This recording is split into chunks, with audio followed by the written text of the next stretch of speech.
We often treat our brains like passive receivers of information, but true learning, real, authentic learning, is an active sport.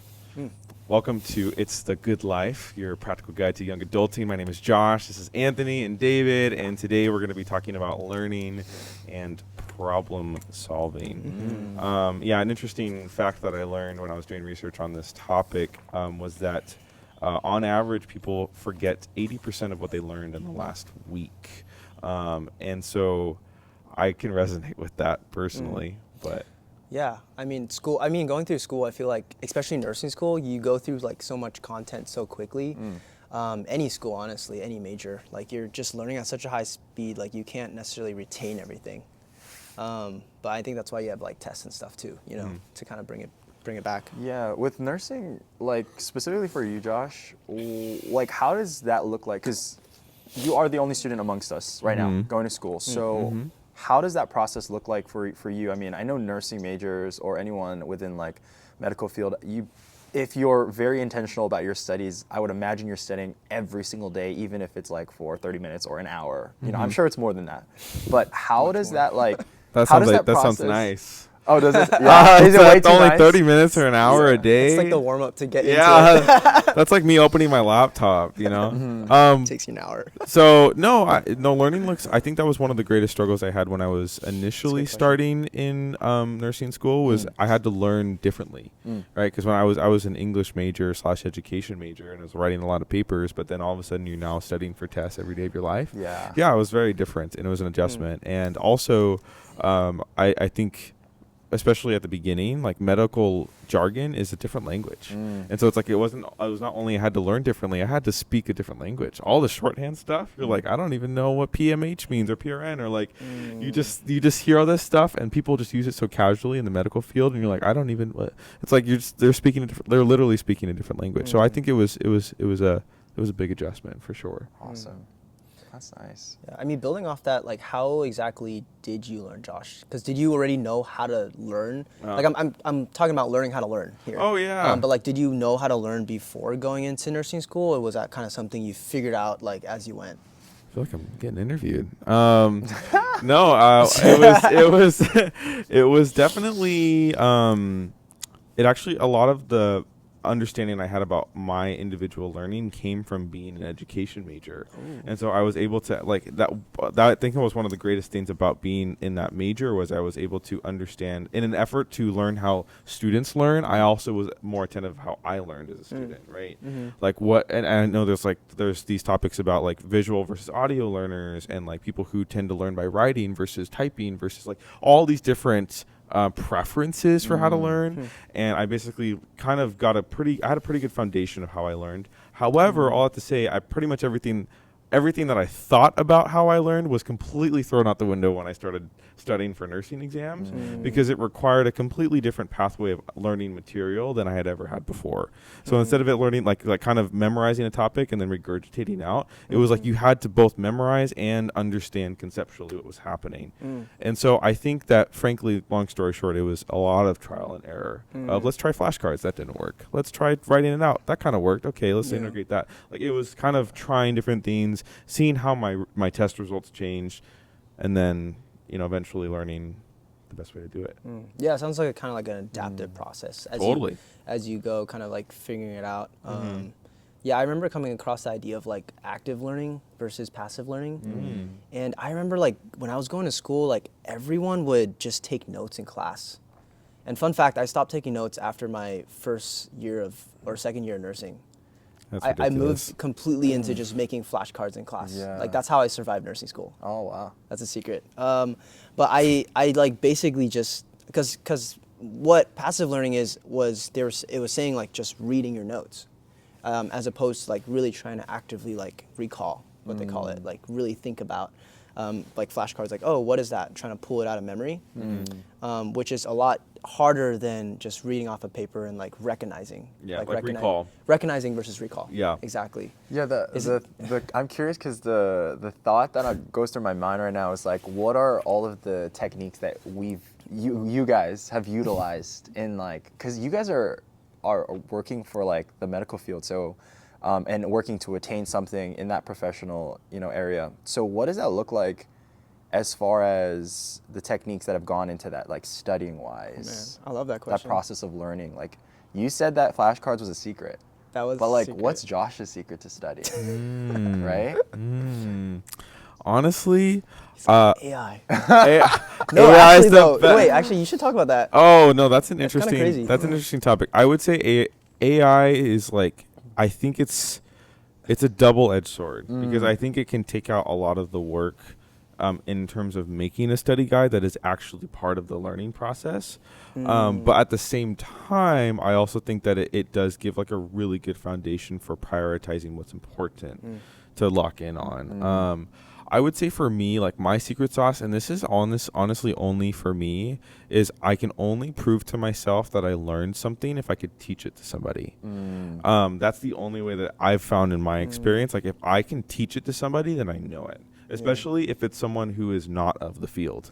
Like if I can explain an MI to somebody who, doesn't know what an MI is. Do you know what an MI is? What's an MI? It's a myocardial infarction. We're gonna do. This is becoming a nursing podcast.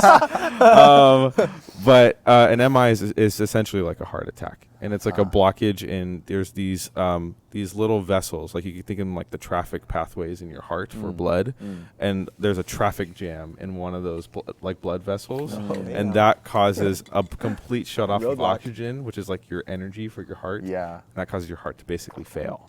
That's what an MI is. I understood that. Yeah, but like that shows that I know it, you know, Right. and so that's like one of the. So I do a lot of things like flashcards and writing stuff out, and then at the very end of like my studying process, I have to teach somebody. Yeah. Whether that's myself on a video, Right. or like my girlfriend or my dad or like anyone who's basically like willing to listen. I love that. Including myself. I mean, was studying different as a psychology major? Do you feel like, because I think the cliche, like they always say like, oh, psych is like an easy major. Like I'm curious to hear what you think about that. Is there pushback or is Super it true? theater class. I think there's a little bit pushback with that. I think. Oh, just a little bit. There's Just a a little lot of there's it's actually true. a lot of reading that goes into psychology. Okay. There's a bunch of articles, research articles. When you're going through discussions in class, given that you've done the reading material, like actually have read through the articles or whatever research was given a part of the assignment or homework, I think then there's a lot of work and a lot of studying techniques, For like sure. plentiful, that go into it. I mean, I do everything from spaced repetition, active recall, to chunking, all of these things, from Pomodoro effect, where you're doing 25-minute break, a sprint, like you're just locked in, focused. The attention is just there for the 25 minutes. You take a 5-minute break, and then you just keep going. And you hustle at making those sprints happen because you're giving an attentive, focused time of approximately 30 minutes, because you're scientifically losing your focus anywhere from around the 30 to 40 minute mark. And so that's why people space it usually. If you're going to be effective and more productive, the Pomodoro effect does that. It enhances your process of productivity and your engagement and focus, and it reduces a lot of the distractions that you've got going around because you're driven now and you're constrained with time. And so given that specific case, I think it allows any person that's going through the process of studying to be a lot more effective and productive in their time that they're spending, right? And if you've been keeping up with us, last episode we talked about focus and attention. So that was a very chill channel episode. We just talked a lot about where our energy goes within that process. So yeah. Yeah, no, I that's exactly what I was thinking about too. Like I do notice like with my learning in terms of using the Pomodoro technique, it almost like in a way gamifies my life. And I think that's why it makes it so fun, because in some ways there's apps that do this where they turn habits into like this checklist item. Yeah. And in some ways it almost is like, oh, you achieved this or you did this. And that's why I'm a big believer of side quests in life. Like, because it makes your life into this thing where, I'm not saying like, oh, everything's a checklist, but like, oh, you accomplished this. Like, that's a small win. Celebrate that. Yeah. And then you got into nursing school. Celebrate that. You got into psychology, like as a major. You got into college. You're moving this. You got your first job. Like celebrate that. Yeah. Every little win is in itself an achievement. And that's like that's how we understand, like when you play games, like that's how it is. But then in real life, we often like forget to do that. you know? Yeah. We only focus on the really big milestones, if even that. Right. Yeah. What are you thinking, Josh? I mean, kind of want to throw it over here. What do you mean? What else we got on the Well, so facts? I think we definitely talked a little bit about like what you understood better as a result of your psychology undergrad, and then a little bit from the nursing perspective too. And I think sort of a focal point that we're getting at is like learning is very multifaceted. There's not one way to do it, and everyone has their own approach to learning. That's at least what I gained from my education degree. Yeah. And so I think kind of transitioning to a sort of a subtopic of learning, I think it would be really great to talk about problem solving, which I think is honestly one of the focal points of learning in general, right? Like, what are we doing except problem solving? And so there's so many different approaches to problem solving. There's like that quote, and I talked a little bit about this before, is like, you eat an elephant in bite-sized chunks, right? Yeah. Like, you can't, if you look at the problem in the form of an elephant, it's like, yeah, it's intimidating. Like, how am I going to deal with this, you know? Yeah. But then when you think about it, it's like, well, I'm going to eat the toe first. I'm going to like, then I'm going to eat a little bit of the ear. Like I'm going to tackle it in little portions. Then eventually you're going to be able to ultimately address the hierarchy, the larger problem. I mean, that's kind of like chunking, like what you talked, that same thing, right? Like Yeah. piecing it. Is that what you meant by chunking? Yeah, 100%. Like piecing all of the core essential ideas and then, breaking them down, even if that makes it a little bit more convenient for the studying process, so that you're able to retain all the information a lot easier.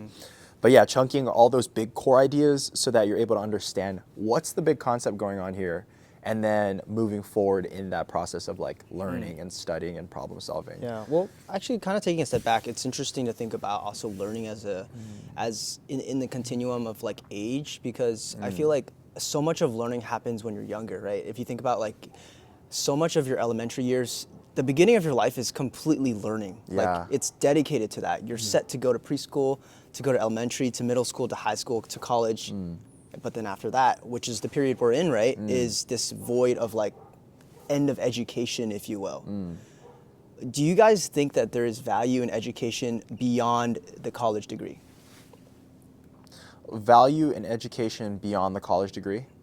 Yes. So what exactly are you meaning by that? Is it like, do you need to have the college degree and then is there value after that, or is It's a it bit of a, don't go to I think it's a college bit of a, what I'm asking is like, is it, do you think learning continues beyond because after college, Yeah.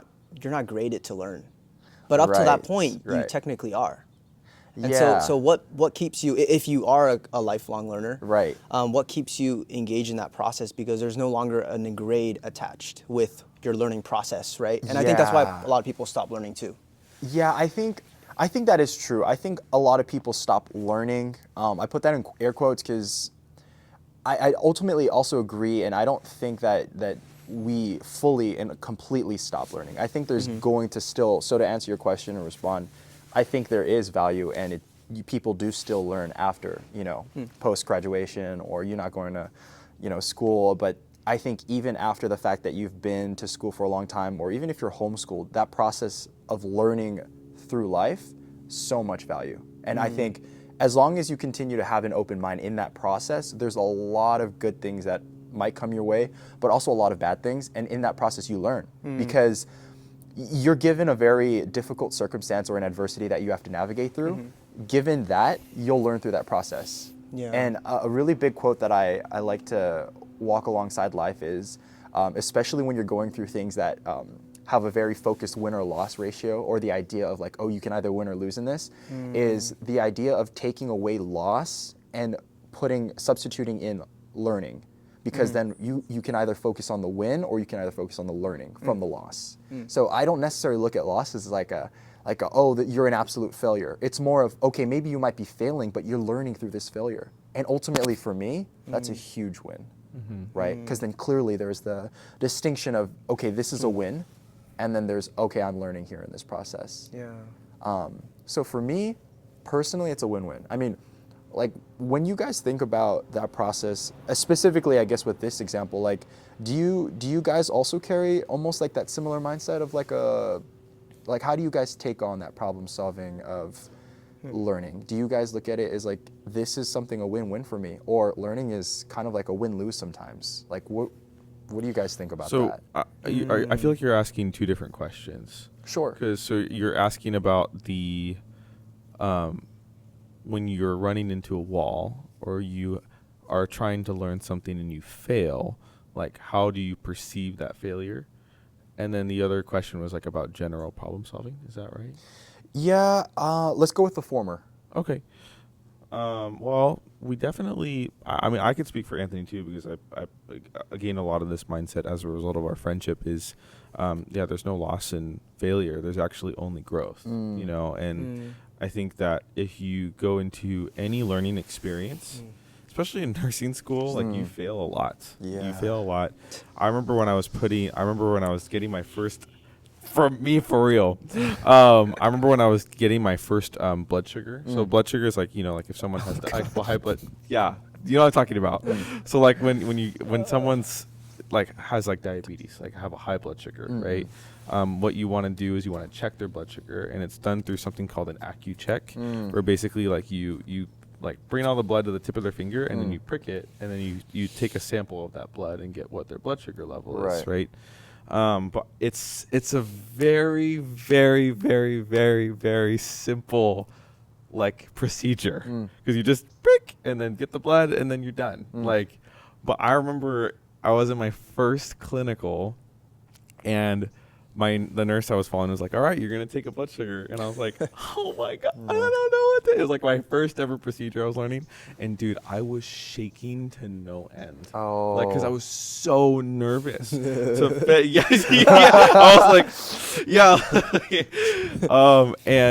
And you know, I didn't get it. It took me 4 times pricking this person's finger to be able to get. Don't laugh at me. That is a story. Yeah. To be able to get the blood sugar for the first time. Wow. And you know, based on, you know, what you're saying, it's like I would absolutely agree. Like, I think if I had the attitude of, oh my gosh, like I failed, I would never want to I would never want to take a blood sugar again. I would never go back into the room or be even eager to go and do it again. But I got feedback from my nurse, and like, this is what you did well in, this is what you could improve in. And I went in and did like 15 more blood sugars for that day. And by the end of the day, I was like, this is so easy now. But I had to go through that initial experience with the attitude, I'm going to grow from this, even if I don't do it exactly correct the first time. And I think that that's an attitude about learning that applies in any problem solving, any scenario. At least that's my experience. So it's interesting too, because like, you guys talk about this win-learn mentality, but then to play devil's advocate a little bit, like what about the idea of like wasting time learning something that's not valuable to learn? Like, is that a possibility too? I just trying to push that across the table, because like, you know, what if you're spending time doing something that is maybe a waste of time, you know? And so I'm just curious, like how do you view that as someone who always is consistently viewing things as like win and learn as opposed to win and loss? Oh, that's like an amazing thing to think about, because I think it's then asking more so the question of like, what is worth your time to invest in, right? And so I think that goes through the process of like, if this is something that you know for certain, maybe you're not so confident in your skills in, you definitely know that you don't have the capabilities or the ability to, you know, execute something for a specific task. I don't know what this could be. This literally could be perhaps maybe a specific sport, you know, or it could be, you know, a specific type of school. Let's say you're trying to learn like day trading. Day trading. Yeah. Oh yeah, that's a. So is that something? Because one, there's risk involved with it. Right. Two, I mean, people that do learn it like have at least advertised like it's a well worth way to make money. Yeah. How do you approach that in terms of like is it something that's worthwhile learning, or do you think it's just like not, you know? Oh, it's tough to say really. Right. Is it tough to say? Absolutely. Because given any other circumstance, right? If you were dealing with something that was also of equal risk, of equal high risk, similar to day trading, I don't know what that could be. We'll say that's X right now. That's X amount. Sure. Whatever that is, I mean, there's so much value that you can get from that if you're on the positive and on the plus. Yeah. But I also can see that, and this is where my perspective comes in. Is like, even if you fail from that, you learn so much what not to do for the next time. Sure. So that is, you're learning through that process. But even in the win, you're learning through that process. Yeah. So I think all across the board, given something of equal difficulty and complexity of problem solving and a lot of high risk, I think there's going to be so much that goes into that process of what you learn and how you learn in that. So I ultimately don't think that, I think maybe a strong belief that my personal belief comes across is something along the lines of, there's nothing not worth learning. And it's only if you give up on perhaps the idea that it's not worth it. Something like that, I would say. So regardless of the risk, because I mean, I'm sure, I know you as a risk taker, and so there is no amount of risk that you are not necessarily willing to take. I'm not sure I'm interpreting that right, but there's an extent, right, obviously, of like... I would agree with that statement 100%. I would agree with that statement 100%. Of there's no risk you're not willing to take? There's no risk. Wow.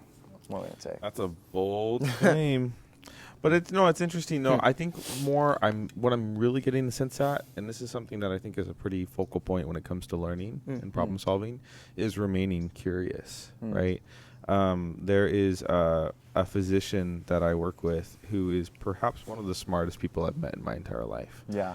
And I don't think that's because of the amount of knowledge that he knows, but it's the diversity of knowledge that he is aware of because of how curious he is, right? So it's like, I'll talk to him about music, and he's like, I know nothing about music. Like, tell me about this, tell me about this, tell me about this.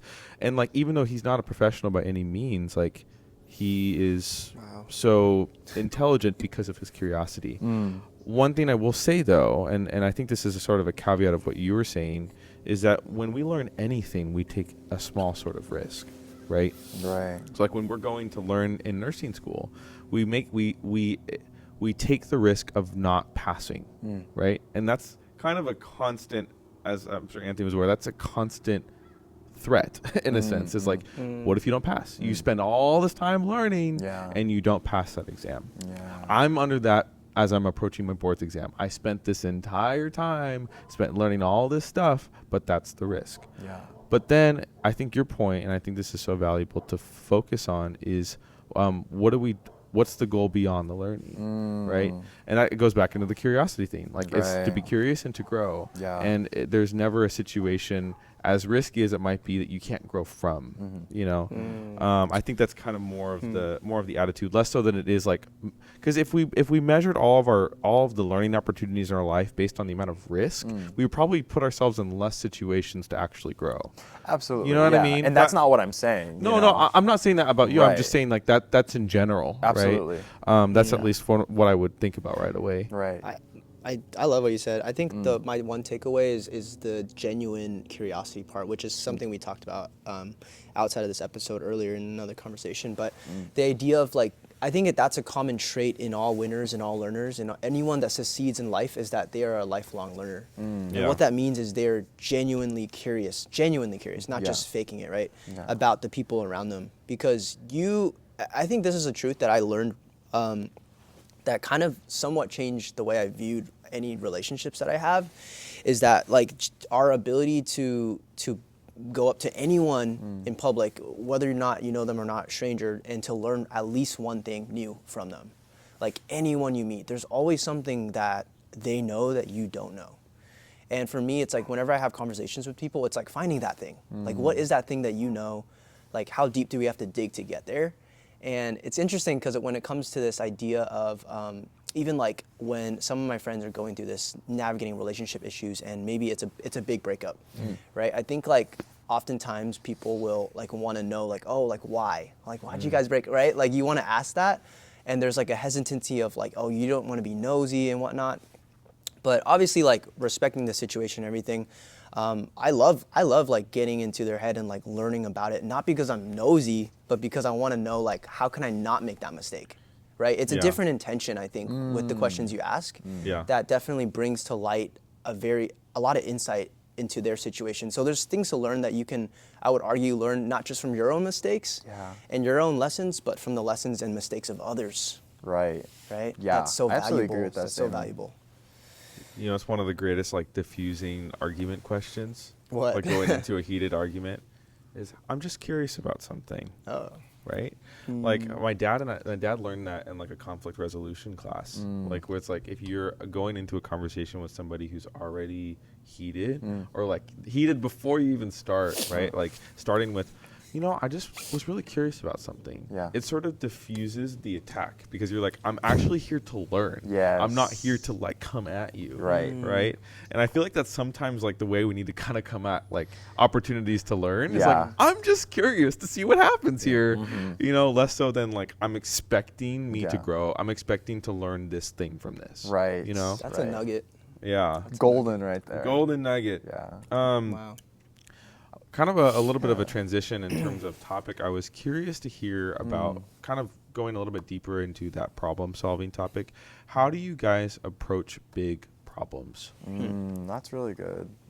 Big problems. I'm sure all of us have big problems that we've like, you know, Or big chopped problems that you've away. solved already Yeah. or maybe Yeah. are currently dealing with? We've probably all solved some pretty big problems, I'm sure, Or in the process of solving. in the process of solving. I think it's almost like that chunking, you know? You go through that process of, okay, focusing on what is most important here. You know, getting at the core of, if this is a really big, complex problem that I can look at surface level, I'm going to be like, just like the elephant analogy, Josh.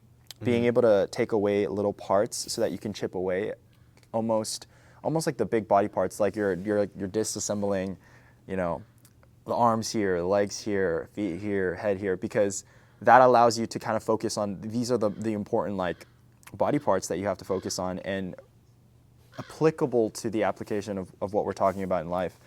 I think that problem looks like, if it's going to be a big financial, like I have this, you know, debt of like 25,000 K or whatever it looks like. And how can I make sure that you make monthly payments in all these small little ways, but then also how you're going to attain that, and looking at the complexity, because that's such a big problem that you have to think about, right? I mean, we all have, I'm sure, a debt to pay off. And so what does that look like that we can slowly give back to that and also receive at the same time? And I'm receiving like, once again, a lot of these wonderful things that we're talking about. Can we receive restoration and healing at the same time? Can we receive rest and energy? And so I think that that's a really big thing that goes into it. So it makes me think, what exactly does the complexity of a problem offer us as human beings? I think, well, backtracking a little bit, I think also to address your question and to address the previous question, I think of like what is considered a big problem.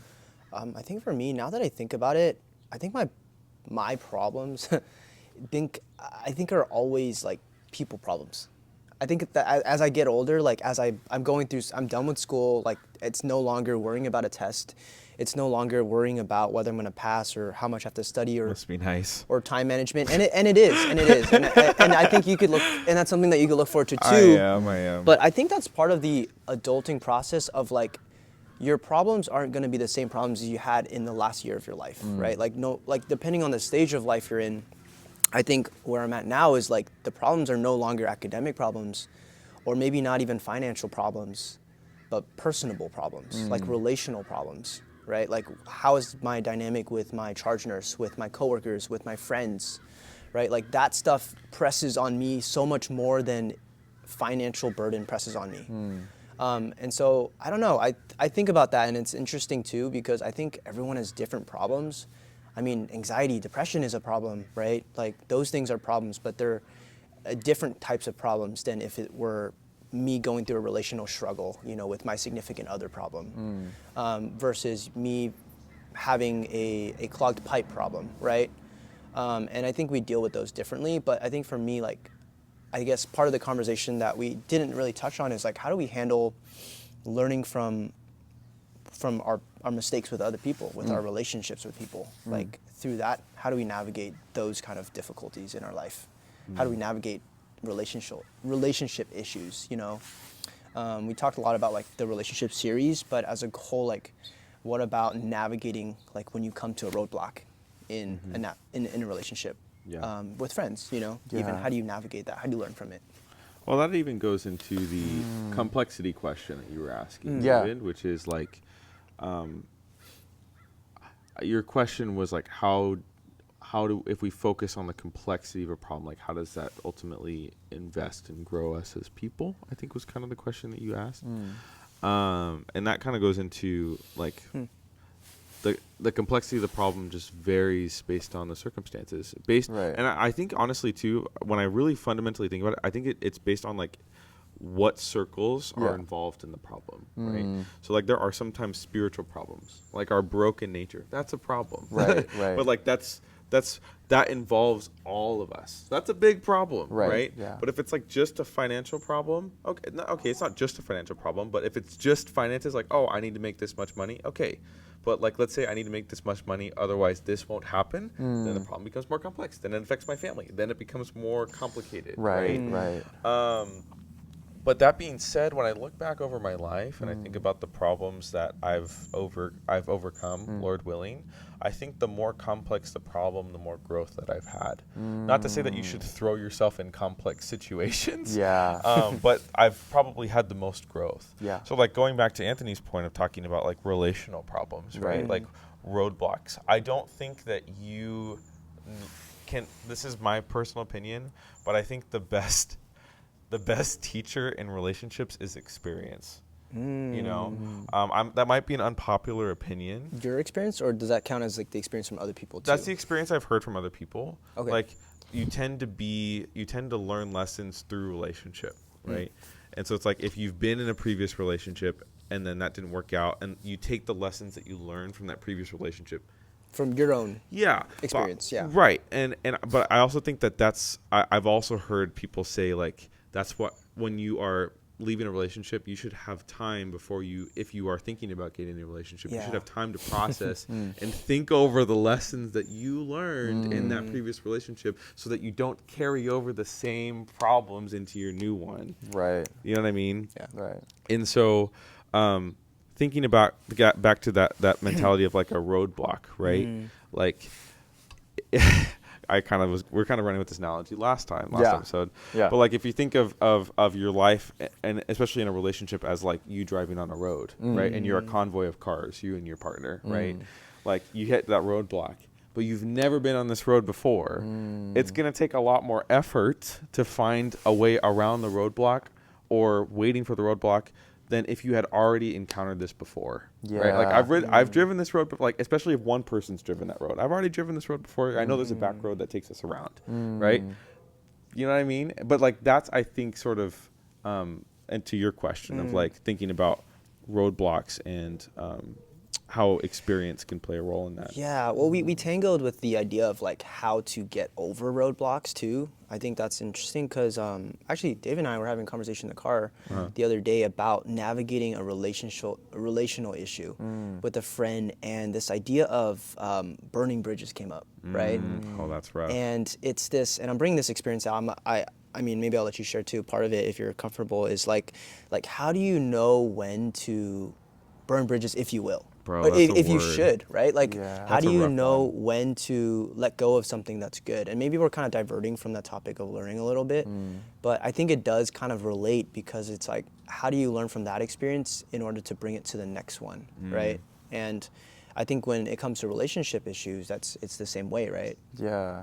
So the conversation that we had, Anthony, I mean, we talked about burning bridges. I understand that that word, that verbiage, it sounds really strong. I think typically it comes off as like, you know, cut off complete communication from that person. Like there's no sense of reconciliation perhaps that might be going on, or maybe it was reconciled and you decided cutting that off, right? But I have so much more appreciation for what you said also after that, while we were having that conversation, and you were saying, you know, what if you kept the bridge up? Exactly. What if you allowed that to kind of still be existing? So mutually, if you've said, okay, I'm going to cut this off, but not necessarily burn the bridge, that gives and invites that person, if, you know, in their matter of time where everything might be reconciled with them on their end, they can cross that bridge, you know, and hopefully, you know, there could be even more reconciliation, more growth of the relational friendship, either healing or the relational marriage healing or the relational, you know, partnership, whatever that looks like. From a very social standpoint, I can see how that's very critical. Yeah. I do absolutely want to affirm that idea. Like, I think I'm very more open to receiving and accepting that idea of, yeah, maybe we should have those bridges up. Just in the case that those people that we have, you know, much of a harder time connecting with or understanding or being, you know, relevant in life stages with, just so that when they're ready, maybe they can walk across and then we can have that conversation when they're ready, you know, or that talk that is difficult, uncomfortable, and hard, or, you know, sitting in complete silence, just aside them though, and in the presence of them, knowing that that's healing and that's reconciling almost everything that was going to be about that bridge being burned. But instead, because you kept that bridge alive and well, it was that invitation and that passage where if Jesus is that bridge, we both can connect on a level-headed space where we're steadfast, and I think it should be healthy. So, yeah. I mean, I think the analogy of bridges is interesting too. I think in the event of learning about how to navigate those relational issues, kind of turning into you, Josh, I'm curious because there's this idea of like bridges, but then there's also the idea of walls, right? And there's these two analogies that come to mind because I'm kind of thinking about a specific experience in your case, in your life, where boundaries are healthy, right? Yeah. And in some cases, those boundaries look like walls. Not that like, you know, I guess the question I'm asking is like, are there points where there's things that you obviously learn from relationships, but then there's times when it's healthy to kind of put up those things in order you to kind of move on from those things, right? Yeah. No, it's it's an interesting thing to think about. It's very pertinent to my experience. Kind of bridging the gap. Yeah, literally. Pun intended. I like that. But no, there's I think that boundaries, at least in a relational sense, and that doesn't necessarily have to be relational. It could be platonic. It could be coworkers. It can be situations, right? Like where you're setting up boundaries. I think that boundaries are something that can be for or against you. I think there are circumstances just because of your experiences and your lessons that you learn in previous relationships where you put up more boundaries than you should, right? Where it actually is withholding you from depth and withholding you from real relationship. But on the opposite side of the spectrum, and this is where I deal with, sometimes there's not enough boundaries, right? And suddenly what should have not been said was said. Things that shouldn't have been shown were shown, you know.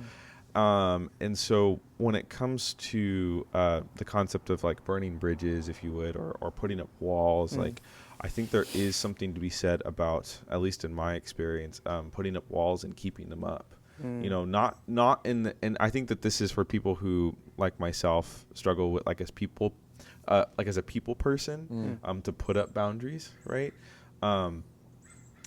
There are people, I think, who would argue that, if you're putting up a boundary, then you're not going to be able to be in a relationship with them.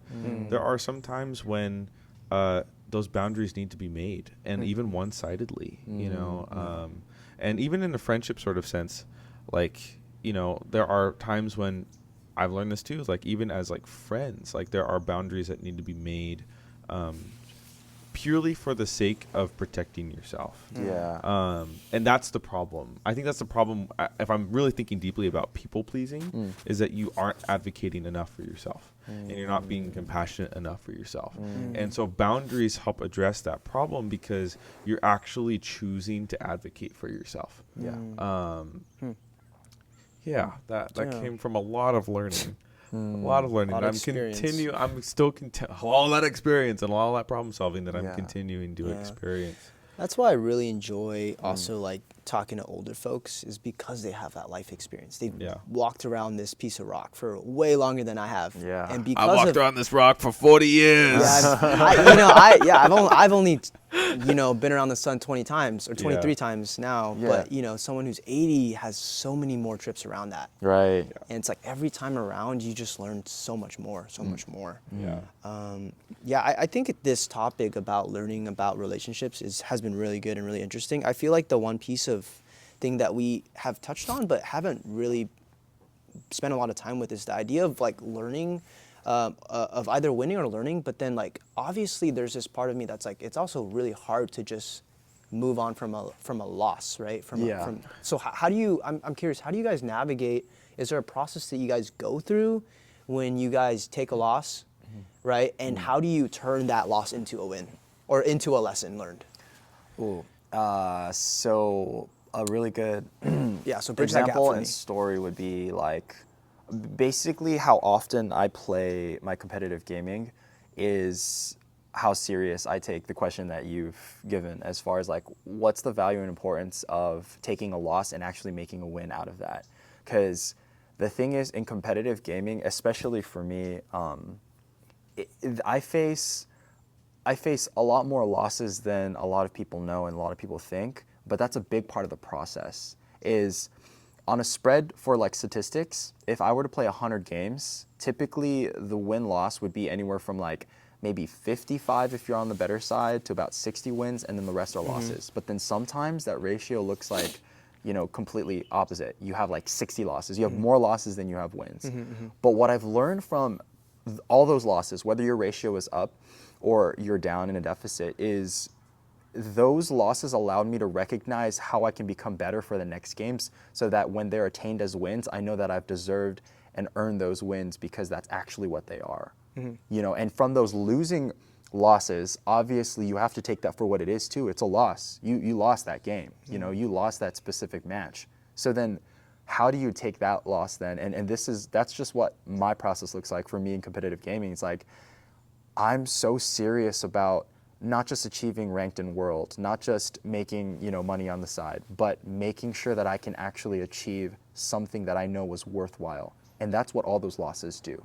They help me recognize the value and the importance of the time that goes into that.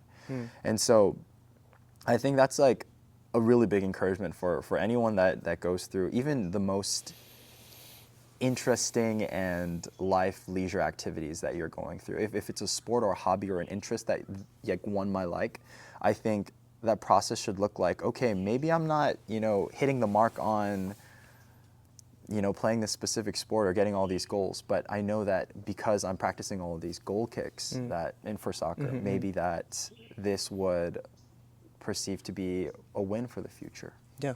So I like that. Yeah. Yeah. A word. Thinking about your guys' lives and my life, thinking about the broad spectrum of your successes and your losses, which do you remember more? It's an interesting question. Do you remember your successes or do you remember your losses? Probably the losses. Yeah, probably the losses. Yeah. And so when it comes to like the process of learning, right? Yeah. I think this is an attitude that we have about taking exams. So usually after we take an exam, a lot of times our class would kind of debrief, like what questions we did right. But oftentimes the questions we remember the most are the ones we got wrong.